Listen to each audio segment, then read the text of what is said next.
फक्त एकच व्यक्ती एका वेळी या गुफेमध्ये प्रवेश करू शकतो आणि तोही चक्क बसून।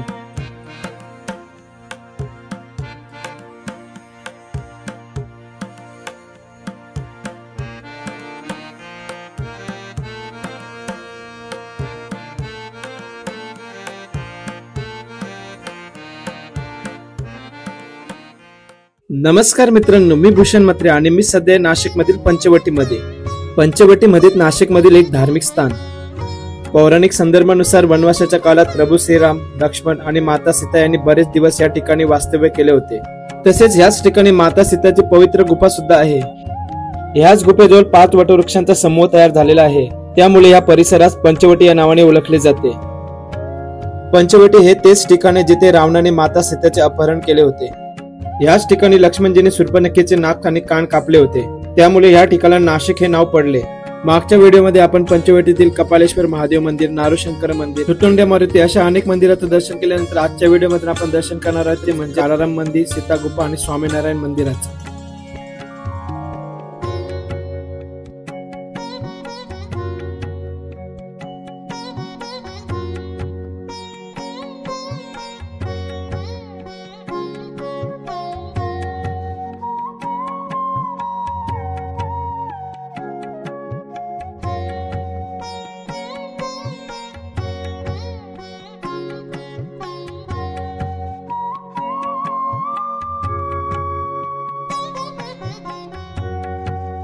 मित्रांनो, मी सध्या काळाराम मंदिरामध्ये। काळाराम मंदिर नाशिक मधील पंचवटीतील काळ्या पाषाणात बांधलेले सुप्रसिद्ध मंदिर आहे। गोपिकाबाई पेशवे यांच्या आदेशानुसार पेशव्यांचे सरदार रंगराव वडेकर यांनी हे मंदिर 1778 ते 1790 मध्ये बांधले।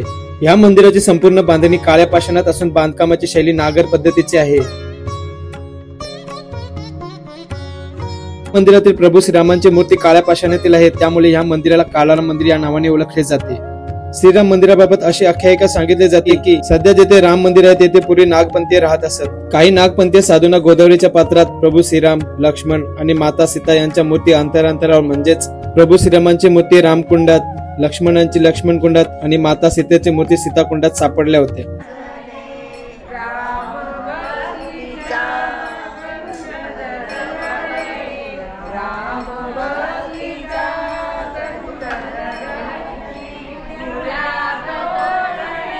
काळाराम मंदिरातील प्रभू श्रीरामांच्या मुख्य मंदिरात 14 पायऱ्या आहेत, ज्या प्रभू श्रीरामाच्या 14 वर्षाच्या वनवासाचे प्रतिनिधित्व करतात। या मंदिरात एकूण 84 खांब आहेत, जे मानवी जन्म मिळवण्यासाठी 84 लाख प्रजातींचे चक्र दर्शवितात। मंदिराच्या प्रवेशद्वारावरच हनुमानाची काळ्या पाषाणातील मूर्ती विराजमान आहे।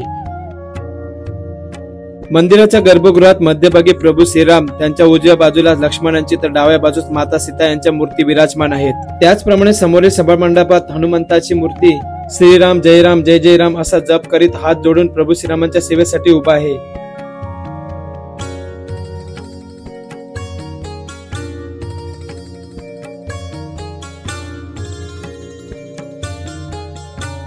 काळाराम मंदिराचं दर्शन घेतल्यानंतर आता आपण दर्शन करणार आहोत ते म्हणजे सीता गुफाचं।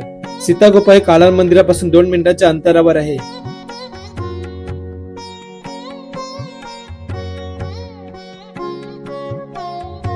काळाराम मंदिरापासून सीता गुफेपर्यंत जाताना रस्त्यामध्ये आपण हरिहरेश्वर महादेव मंदिर आणि गोराराम मंदिराचं दर्शन करता येतं।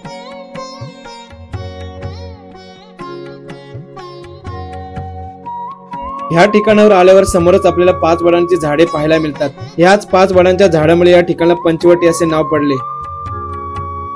असे सांगितले जाते की माता सीताने आपल्या 14 वर्षाच्या वनवासाच्या काळात ह्याच ठिकाणी आपला संसार मांडला होता।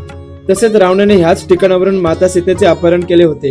त्याचबरोबर ह्याच ठिकाणी लक्ष्मणजीने शूर्पणखेचे नाक आणि कान कापले होते, त्यामुळे या ठिकाणाला नाशिक असे नाव पडले। नाशिक मध्ये अनेक ऐतिहासिक वास्तू आहेत, त्यापैकी एक विशेष प्रेक्षणीय स्थळ म्हणजेच सीता गुफा, आणि मी सध्या आहे सीता गुफेजवळ।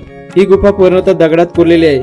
फक्त एकच व्यक्ती एका वेळी या गुफेमध्ये प्रवेश करू शकतो आणि तोही चक्क बसून। ही गुफा दर्शनासाठी सकाळी 6 वाजल्यापासून रात्री 9 वाजेपर्यंत उघडी असते। तर चला करूया पवित्र गुफेचे दर्शन।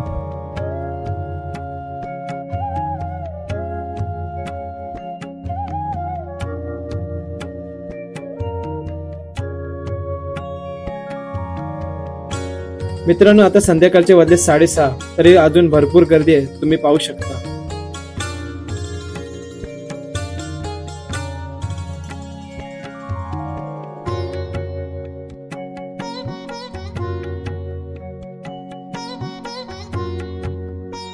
पूजा माझी कान पुढे हेलो हेलो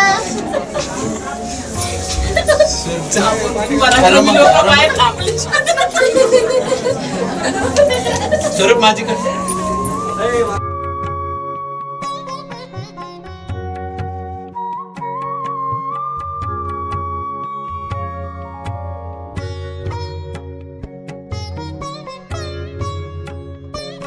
ही गुफा पूर्णतः दगडात कोरलेली आहे.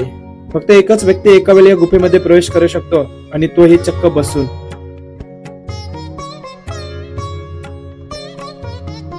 या गुफेतून 7 ते 8 फूट खाली जाऊन आतमध्ये प्रभू श्रीराम, लक्ष्मण आणि माता सीता यांचे प्रतिकात्मक दर्शन होतं.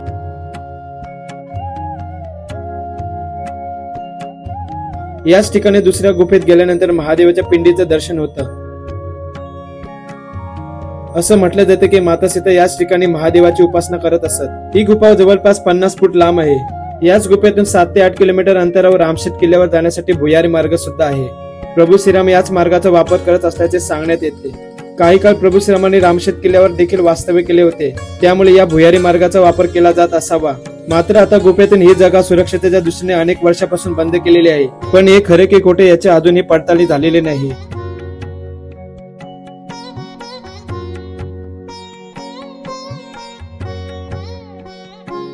ऐतिहासिक सीता गुफेचं दर्शन केल्यानंतर समोरच 1 रुपयामध्ये प्रवेश करून रावणाने केलेले माता सीतेचे अपहरण पाहायला मिळते.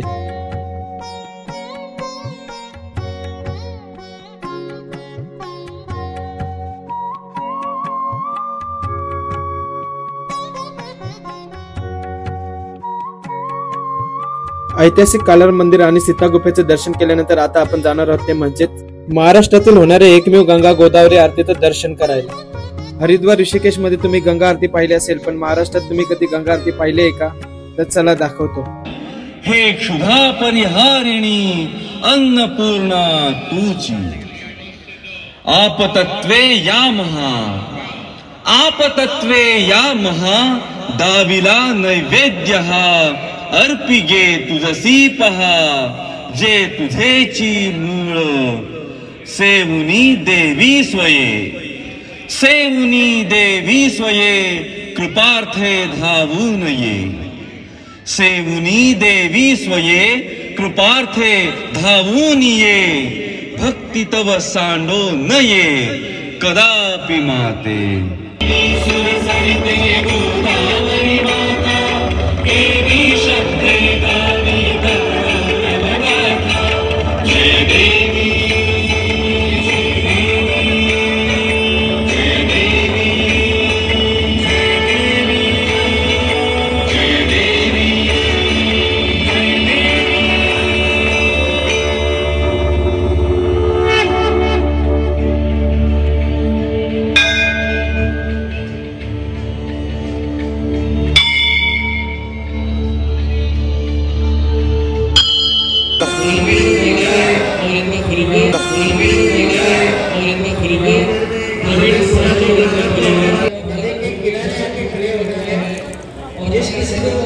गंगा आरतीचे दर्शन घेतल्यानंतर आता आपण आलोय ते म्हणजे BAPS स्वामीनारायण मंदिरामध्ये.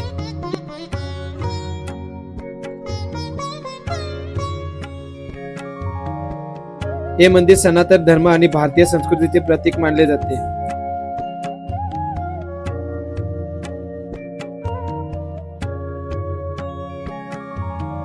हे मंदिर 40 फूट लांब, 55 फूट रुंद आणि 78 फूट उंच आहे.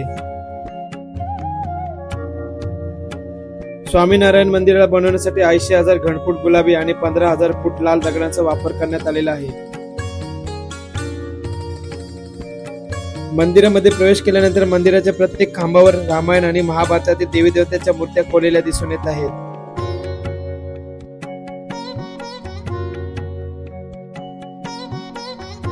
मंदिरावर सुबक आणि आकर्षक नक्षीकाम केलेले दिसून येत आहे.